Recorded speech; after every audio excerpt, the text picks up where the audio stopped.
The Essendon injury list is out for the week. We're going to have a little bit of a look at it because there are 5 players who might be ready to resume, not this week, but for Essendon's following match, the week after the bye, which comes after this week's match against Fremantle. So that is some good news on the horizon. We're going to go through it all right now.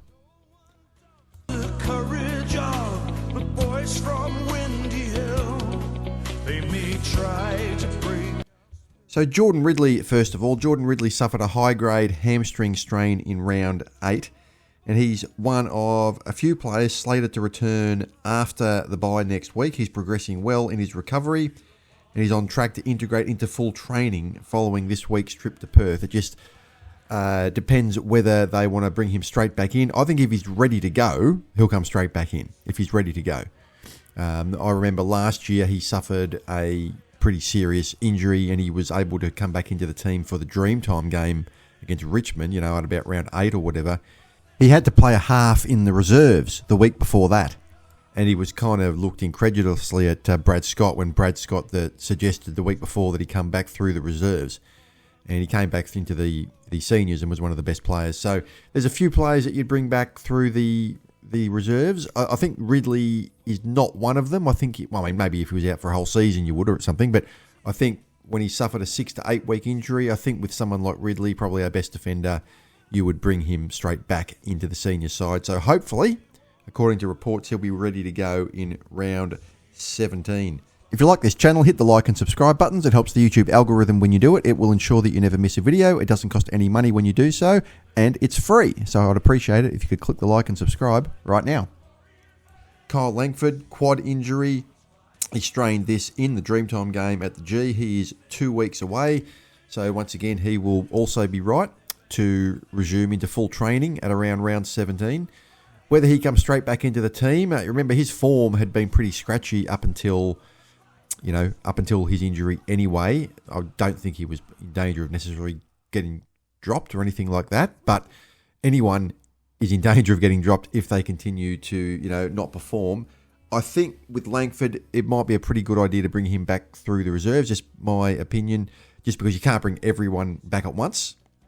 And I just think it would probably be a good idea just to get some of his form back. It's a good sort of excuse almost to sort of drop someone to the reserves without really dropping them. Does that make sense? Where they're not really dropped, they're just coming back for the seniors, but they kind of are dropped because they're not really selected for the seniors.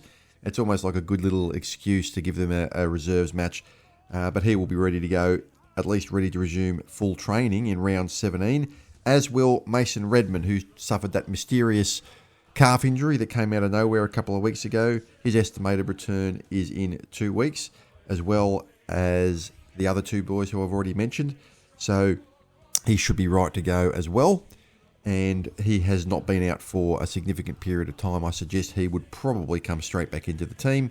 I mean, his form wasn't great, but, he probably wasn't, I don't think, reserves level standard or anything. I think he was still playing, at the level just anyway to require selection in the senior team.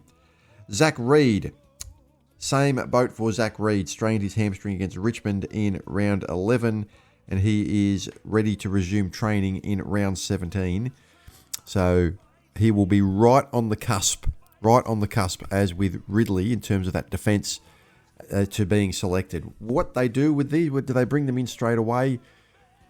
Oh, it's a really tough decision. Whether you stagger it, bring maybe Ridley in 1 week and then you maybe hold Zack Reed over and bring him over into the seniors the next, because we've got a lot of these players that are all kind of due back at the same time. That's the 4 players there. Ridley, Redmond, Langford and Reed all kind of due back or ready to resume full training at around round 17. So Reed's form, you'd suggest, is that he would come straight back into the side. You wouldn't want to take any risks with him.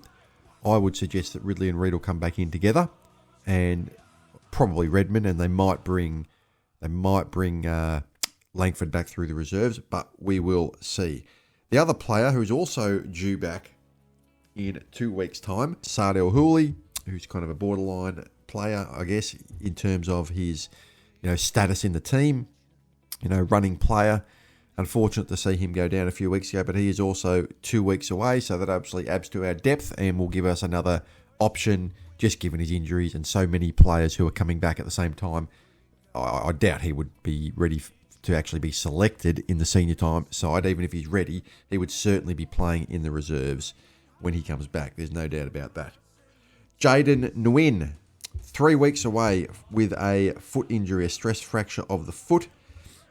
He was playing pretty good football in the reserves. And look, whilst I didn't think he was going to get selected, I didn't think Lilman Lawal will get selected either. So who knows if he is a chance. I probably doubt it, given that we're getting so many players back. But he is 3 weeks away with his foot injury. So now we get to some of the interesting discussion regarding Harrison Jones and Ben Mackay. So both these players still have to be confirmed next to their name. And really, that's because they've got lower leg injuries and they can't really run yet. They haven't really been able to sort of get their fitness and running up, so they haven't really got a return date. Jones dislocated his ankle in round 8 against North Melbourne, and Mackay suffered his injury in the Dreamtime game against Richmond. It seems we suffered a lot of injuries in that game, didn't we? And, you know, their recoveries have kind of stagnated, and Brad Scott have even said himself that we'd like to give a direct timeline, but we can't. Because, you know, someone like Jones had a really serious injury and it kind of turned around a little bit in the first couple of weeks, but it's stagnated now and he's not really close to running. And until someone can get a running load into their training schedule, you can't give a sort of, you know, a rough idea of when they're going to return to play. Ben Mackay is the same. He's, according to Brad Scott anyway, he's unable to tolerate a running load at the moment. So it's not really a short-term thing. He will be out for many more weeks, and I'd suggest it could mean his season is potentially over. That's just speculation on my point. Well, you know, but the club hasn't sort of confirmed that, but it just feels like it's kind of a season-ending injury for Mackay. You know, these plantar plate issues with the foot don't sound very nice, but both of those boys, Jones and Mackay, are still to be confirmed just because they can't get running loads into their, you know, their system yet, and until they do, we won't really know how far they're going to be away from returning. Nick Cox as well is also with the to be confirmed banner because he's still dealing with concussion symptoms. He last played last year in round 22, but just these multiple head knocks have seen him, you know, had to sit for the AFL concussion panel in recent days before his next move. The club has apparently been given preliminary findings on him, but they're going to wait for the written report. So Brad Scott has stated that we don't have any direct recommendations. So it sounds like they're just going to wait and see what the doctors have to say, what the officials do have to say about that. And look, Cox won't play for the rest of the year. And there's obviously the likelihood that his career could be very much in jeopardy due to these concussion symptoms. I don't know what's going to happen with him at all. I think with Cox, I'm not really worried about, you know, what it means for Essendon. You know, you want to make sure you're just right for the rest of your life. You don't want any problems with your head. You know how these things can go. So, but in terms of the club, it is to be confirmed, and they're still waiting on information from the AFL and from those preliminary findings before Essendon can proceed with any advice. The remaining 4 players are the 4 players with the season-ending injuries. That is Sam Draper with the Achilles, Lewis Hayes, Nick Bryan and Tom Edwards, all with the ACL. We also have Sam Durham, who's still got 1 more week out through suspension. And that gives us 14 players unavailable through either injury or suspension. So it doesn't mean much for this week's game against Fremantle, but following the bye, we should be ready to at least get, well, there are 5 players who, in theory, could come straight back after the bye. It just depends how many of those will come straight back into the seniors, how many will come into, you know, back through the reserves, and how many will be held off a week after that, taking an even more conservative approach. I think of Reed, Redmond and Ridley, I think 2 of those 3 players probably come back after the bye. I reckon 2 of those 3 players come back.